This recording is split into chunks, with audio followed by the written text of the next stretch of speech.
Assalamualaikum warahmatullahi wabarakatuh.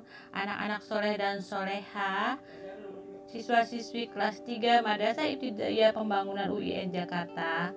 Selamat Hari Kesaktian Pancasila. Selamat masuk kembali setelah libur lebaran.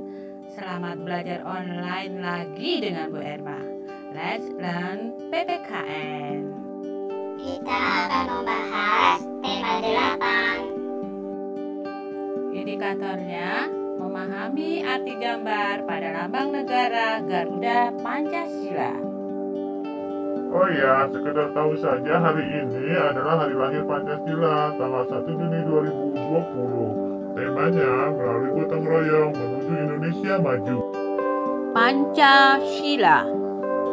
1. Ketuhanan yang Maha Esa. 2. Kemanusiaan yang adil dan beradab. 3. Persatuan Indonesia. 4. Kerakyatan yang dipimpin oleh hikmah kebijaksanaan dalam permusyawaratan perwakilan. 5. Keadilan sosial bagi seluruh rakyat Indonesia. Bintang merupakan lambang dari sila pertama. Bintang emas dengan perisai hitam ini melambangkan sila pertama, yaitu ketuhanan yang Maha Esa. Bintang emas ini diartikan sebagai cahaya kerohanian bagi setiap manusia. Sedangkan latar belakang berwarna hitam melambangkan warna alam atau warna asli yang menunjukkan bahwa Tuhan sebagai sumber dari segala sesuatu dan sudah ada sebelum segala sesuatu di dunia ini ada. Contoh penerapan sila pertama adalah beribadah sesuai dengan kepercayaan yang dianut, menghargai orang lain yang agamanya berbeda dengan kita, dan tolong menolong meski memiliki agama yang berbeda.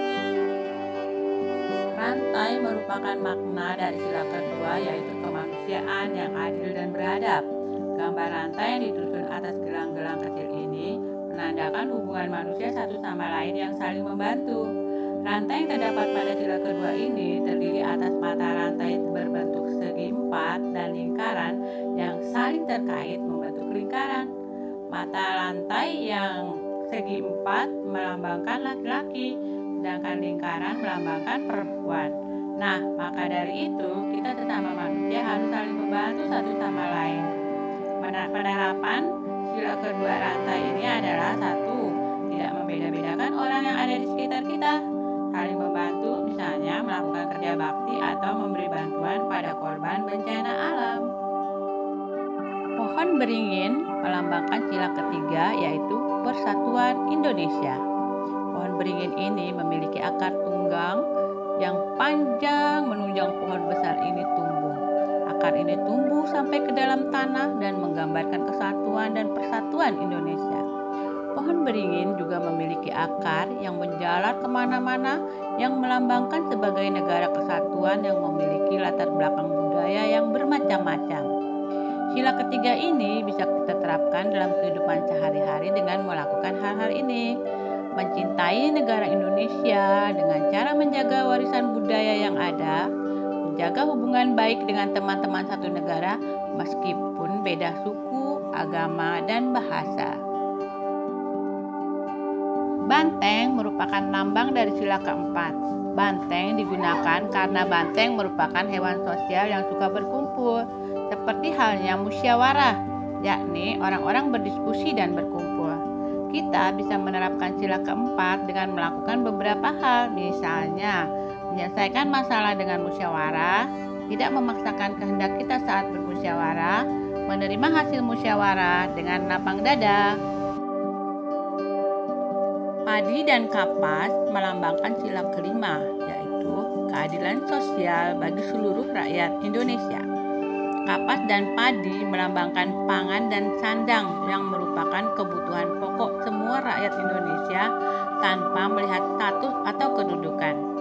Penerapan sila kelima dalam kehidupan sehari-hari contohnya adalah melaksanakan kegiatan seperti gotong royong demi mengembangkan perbuatan luhur yang mencerminkan sikap hidup suasana kekeluargaan, bersikap adil, menjaga keseimbangan antara hak dan kewajiban, menghormati hak orang lain, suka memberi dan menjauhi sikap pemerasan. Akhirnya kita masuk ke soal ya. 1. Burung Garuda merupakan lambang negara. Ya, betul, Indonesia. Jawabannya B. Nomor 2. Negara Indonesia mempunyai semboyan yang bermakna berbeda-beda tetapi tetap satu. Semboyan tersebut berbunyi A. Bhinneka Tunggal Ika, B. Garuda Pancasila, C. Persatuan Indonesia, D. Tuturi Handayani. Ayo jawabannya apa? Ya, A. Bhinneka Tunggal Ika. Nomor 3. Pada burung Garuda yang melambangkan kejayaan dan kemegahan terdapat pada warna apa? A. Merah keberanian, putih kesucian, hijau kemakmuran. Emas. Kayaknya jawabannya emas ya. Coba kita lihat. Warna keemasan di burung Garuda menggambarkan kejayaan dan keagungan. Oke, jawabannya emas. D. Pernyataan yang tepat di bawah ini adalah A. Lambang Negara Kesatuan Republik Indonesia berbentuk Garuda Pancasila yang kepalanya menoleh lurus ke sebelah kanan, perisai berupa jantung yang digantung dengan rantai pada leher Garuda, dan semboyan Bhinneka Tunggal Ika ditulis di atas pita yang dicengkeram oleh Garuda. Sepertinya ini betul ya. Kita lihat yang B. Burung Garuda berwarna kehitaman. Salah ya, harusnya keemasan. Di tengah tameng ada terbentang garis tipis. Kayaknya garisnya garis tebal ya, salah. Garuda adalah burung percaya diri, energik, dan kejam. Nggak mungkin ya kalau kejam. Ya betul, jawabannya adalah A. Bendera negara dikibarkan pada hari besar nasional yaitu tanggal 2 Mei Hari Kebangkitan Nasional, tanggal 20 Mei Hari Pendidikan Nasional, tanggal 1 Oktober Hari ABRI, tanggal 28 Oktober Hari Sumpah Pemuda. Mana yang betul? Lihat contekannya dulu ya. Hari Pendidikan Nasional, hari lahir Ki Hajar Dewantara 2 Mei 1889, Hari Kebangkitan Nasional 20 Mei 1908. Tanggal 1 Oktober adalah Hari Kesaktian Pancasila. Pada 30 September 1965 itu ada pemberontakan oleh G30 SPKI yang menyebabkan gugurnya pahlawan revolusi. Nah, kemudian pada tanggal 1 Oktober pemberontakan berhasil ditumpas sehingga tanggal 1 Oktober diperingati sebagai Hari Kesaktian Pancasila. Dan tanggal 28 Oktober adalah saat terjadinya Sumpah Pemuda pada tahun 1928, di mana kita menghasilkan keputusan 1. Kami putra-putri Indonesia mengakui bertumpah darah satu tanah air Indonesia. 2. Kami putra dan putri Indonesia mengaku berbangsa satu bangsa Indonesia. Ketiga, kami putra dan putri Indonesia menjunjung bahasa persatuan bahasa Indonesia. Jadi tanggal 28 Oktober itu adalah Hari Sumpah Pemuda. Kita lihat jawabannya. Betul ya, 28 Oktober Hari Sumpah Pemuda, yang lain salah. Oke, sudah nomor 6. Ahmad beragama Islam, Joshua beragama Kristen, Made beragama Hindu. Bagaimana sikap mereka dalam kehidupan sehari-hari? Masing-masing berkumpul dengan teman seagamanya agar tidak terjadi pertengkaran. B. Tetap bergaul bersama dengan saling menghargai cara beribadah yang berbeda dan taat melaksanakan perintah agama serta menjauhi larangan agamanya masing. C. Ikut melaksanakan ajaran agama temannya yang berbeda agama demi kerukunan bersama. Apa boleh? Kayaknya nggak boleh ya. D. Tidak ikut campur urusan orang lain dan menghindari bergaul dengan yang berbeda agama. Jawabannya adalah B ya, tetap bergaul namun saling menghargai dan mentaati agama, menjauhi larangan. 7. Apa arti warna gambar dan warna perisai pada gambar bintang dalam perisai lambang negara? A. Kemegahan dan kesucian, B. Kemakmuran dan keberanian, C. Keluhuran dan keabadian, D. Kebesaran dan kesuburan. Jawabannya apa ya? Bintang berwarna emas pada dasarnya berwarna hitam. Warna emas artinya kebesaran, kemegahan, dan keluhuran. Warna hitam artinya keabadian. Jawabannya keluhuran dan keabadian. C. 8. Indonesia memiliki keragaman budaya, agama, dan bahasa. Bagaimana sikap kita terhadap adanya keragaman di Indonesia? A. Saling menghargai. B. Menghidupkan kembali budaya lama yang sudah mati. C. Mencampur adukan beragam budaya baik buruk maupun baik. C. Menghargai budaya dan bahasa agama lain melebihi agama Islam yang kita anut. Oh, nggak boleh ya, masa ya melebihi agama yang kita anut. Oke, kita lihat jawabannya apa nih. Yang paling tepat adalah A. A. Saling menghargai dan menghormati budaya daerah lain. Kalau perlu, kita juga belajar hal-hal positif dari budaya daerah lain. Yang terpenting adalah jangan saling mengejek budaya daerah lain karena akan memicu konflik antar daerah. Oke, A. Untuk soal berikut, ada teks tentang musyawarah 3 paragraf. Paragraf pertama. Musyawarah berasal dari kata syawara, yaitu berasal dari bahasa Arab yang berarti berunding, urun rembuk, atau mengatakan dan mengajukan sesuatu.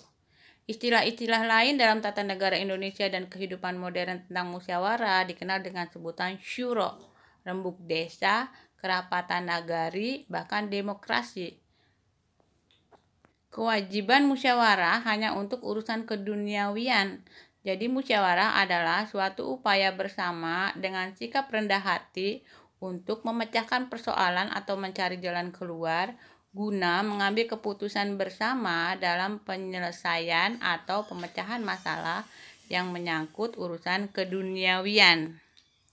Paragraf kedua, musyawarah sering juga kita lakukan dalam kehidupan sehari-hari. Sebagai contoh kecil, di saat kita ingin makan bersama teman-teman, kita pasti bermusyawarah untuk menentukan makanan apa dan di mana akan makan. Musyawarah bukanlah voting atau pengambilan suara terbanyak, namun sering juga kita melakukan voting untuk menentukan tempat dan makanan apa yang akan dimakan bersama-sama. Hal-hal kecil seperti ini secara tidak sadar kita lakukan dan sering kita jumpai dalam setiap sisi kehidupan kita. Musyawarah sendiri memiliki tujuan agar suatu masalah dapat dipecahkan jalan keluarnya dan sebisa mungkin tidak merugikan orang lain serta mengambil jalan yang adil. Setiap orang berhak menyampaikan pendapatnya. Urusan diterima atau ditolak itu merupakan urusan belakangan, asalkan keputusan dari musyawarah dapat mencapai mufakat yang artinya memiliki persetujuan dan nilai yang kuat. Sekarang kita baca pertanyaannya ya.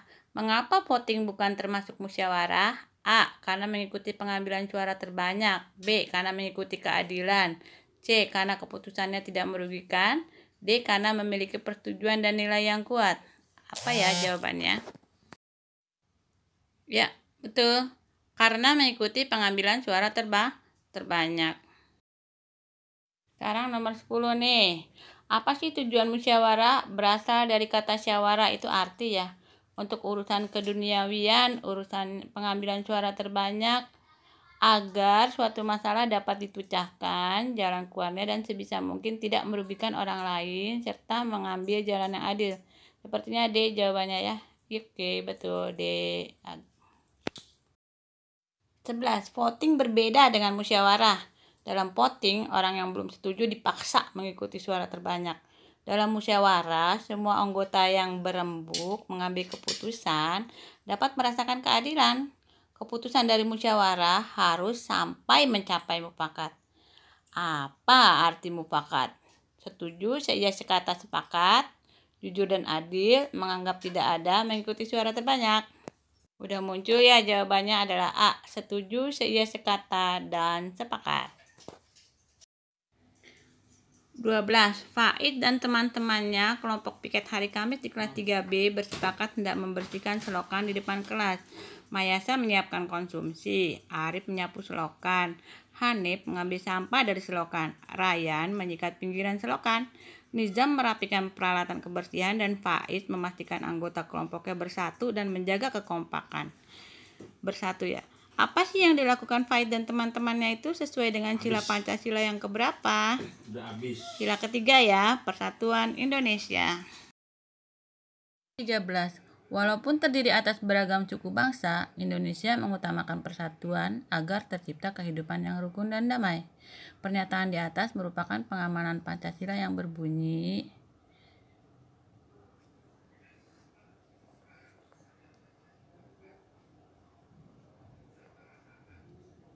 C. Persatuan Indonesia.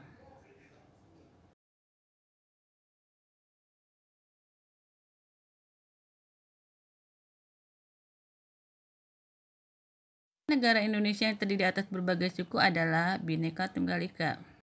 Penyebab keragaman suku bangsa di Indonesia adalah keadaan geografis yang berbeda dari Sabang sampai Merauke dan merupakan negara kepulauan. Betul ya? A. Keragaman mata pencarian atau pekerjaan masyarakat pantai di Indonesia adalah A. Pilot udara, B. Pantai, C. Bertani pertanian, D. Kota. Jawabannya adalah B. Nelayan lepas laut, petani garam, petani rumput laut. 17. Contoh perilaku yang menghargai adanya perbedaan adalah tetap bergaul dan berteman dengan orang yang memiliki keterbatasan fisik. Ya, kayaknya itu yang jawabannya A ya. Kita lihat. Oke, betul ya. Tidak menghargai, tak mau ikut bersahabat dengan orang nakal, nggak boleh ya. Perhatikan pernyataan berikut. Mencintai, menghormati, dan menaati nasihat orang tua, tidak mencampuri hak orang lain, saling membantu satu sama lain, menegur orang yang melakukan pelanggaran adalah contoh sila ke berapa nih? Sila kedua, kemanusiaan yang adil dan beradab. Ketika sedang berdiskusi menentukan kegiatan yang akan dilakukan dalam menyambut Hari Pramuka, jika teman sedang berbicara atau menyampaikan pendapat, sebaiknya sikap kita adalah A. Mendengarkan baik-baik. 20. Pohon beringin melambangkan negara Indonesia yang menaungi seluruh rakyatnya yang terdiri atas berbagai macam suku. Pohon beringin adalah simbol dari sila ke berapa ya kira-kira? Ketiga ya. Kan contoh sikap perilaku yang mencerminkan pengamalan sila pertama Pancasila. Ketuhanan yang Maha Esa itu berhubungan dengan ibadah. Kita cari kata kuncinya. Oke, jawabannya B ya. Dani dan teman-teman sedang berlatih pramuka. Tiba-tiba mereka melihat seseorang kakek pedagang yang terjatuh. Melihat kejadian tersebut, sebaiknya sikap Dani adalah santai aja, menolong, berpura-pura tidak melihat, atau terus melanjutkan kegiatannya. B ya, menolong mengambil barang dagangan kakek yang terjatuh. 23. Jika memiliki tetangga yang sedang dirawat di rumah sakit karena demam berdarah, sikap kita adalah masa bodoh, orang lain aja yang jenguk, menjauhinya, atau menjenguk sebagai bentuk kepedulian kita. Jawabannya D ya, menjenguk sebagai bentuk kepedulian kita. Dalam berdiskusi, ketika teman sedang berbicara atau menyampaikan pendapat, maka sikap kita adalah, ini udah ya tadi ya, jawabannya adalah mendengarkan baik-baik, C. 25. Kebersamaan dalam hidup bermasyarakat dapat dilakukan dengan cara bertengkar, bergotong royong, meminjamkan pensil pada teman sekelas. Ini kuncinya dia di masyarakat, sekelas, rumah, tetangga ya. Yang jawaban yang betul adalah B, bergotong royong dan ikut siskap. Dalam kegiatan bakti sosial, Ocha dan Kinta ingin menyumbangkan buku-buku bacaan untuk anak kampung sekitar rumah mereka. Mereka berdua meminta izin pada ayah dan ibu masing-masing. Harapan keduanya adalah agar orang tua mereka sepakat dan menyetujui rencana baik itu. Sikap Ocha dan Kinta merupakan pengamalan sila Pancasila yang berbunyi sila pertama, sila kedua, sila ketiga, atau sila keempat. Yang mana yang betul? Betul ya, yang D ya. Kerakyatan yang dipimpin oleh hikmah kebijaksanaan dalam permusyawaratan perwakilan. Dalam keseimbangan antara hak dan kewajiban seseorang serta menghormati hak milik orang lain adalah pengamalan sila Pancasila yang dilambangkan dengan gambar hak dan kewajiban. Ini ada hubungannya dengan keadilan ya. Jadi jawabannya adalah keadilan sosial bagi seluruh rakyat Indonesia dilambangkan dengan padi dan kapas. 28. Gambar di samping adalah lambang Pancasila sila kelima ya, barusan kita baru bahas. Keadilan sosial bagi seluruh rakyat Indonesia. Oke, sudah nomor 28. Gambar di samping adalah lambang Pancasila yang berbunyi. Ini gambar kepala banteng sila keempat. Sila keempat bunyinya adalah kerakyatan yang dipimpin oleh hikmah kebijaksanaan dalam permusyawaratan perwakilan. Betul ya? Banteng itu makhluk sosial. Contoh pengamalan sila Pancasila yang sesuai dengan kehidupan sehari-hari sesuai dengan gambar lambang di samping adalah sila kedua, saling membantu. Misalnya melakukan kerja bakti atau memberi bantuan pada korban bencana alam. Akhirnya, nomor 30 terakhir. Mengapa sila ketiga Pancasila dilambangkan dengan simbol gambar di samping? Tadi kita udah dapat ya tentang akar ini. Nah, ini dia. Ini adalah B. Pohon beringin ini memiliki akar panjang menunjang agar tumbuh sampai ke dalam tanah dan menggambarkan kesatuan. Thanks for watching.